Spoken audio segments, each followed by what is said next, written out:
আসসালামু আলাইকুম। অ্যাড ঘরে আপনাদের স্বাগতম। চলুন আজকে দেখে নিই নগদ থেকে কিভাবে আপনি ব্যাংকে পেমেন্ট করবেন। প্রথমেই আমাদের কাছ থেকে ভিসা কার্ডের নাম্বারটি নিন। এরপরে সেই নাম্বারটি কপি করুন।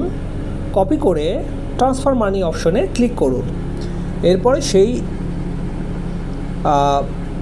কার্ডের ক্ষেত্রে ভিসা নাম্বারের ক্ষেত্রে ভিসা ডেবিট কার্ড সিলেক্ট করুন। এরপরে অ্যাড নিউ করুন, কার্ডের নাম্বারটি পেস্ট করুন। আপনি পরবর্তী সময়ে সেটা সেভ করে রাখতে রিমেম্বার মি ক্লিক করুন, প্রসেসে ক্লিক করুন। এরপরে যেই পরিমাণে টাকাটুকু আপনি ট্রান্সফার করতে চাচ্ছেন আমাদের ব্যাংকে সেই পরিমাণের টাকাটুকু লিখুন। যেমন আমি 500 টাকা ট্রান্সফার করব। এরপরে পরবর্তী ধাপে ক্লিক করুন।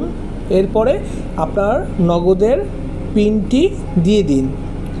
দেখবেন আপনাকে 500 টাকায় 60 টাকা 50 পয়সা খরচ, সর্বমোট 560 টাকা আপনার খরচ হচ্ছে এবং নতুন ব্যালেন্সটি দেখাবে।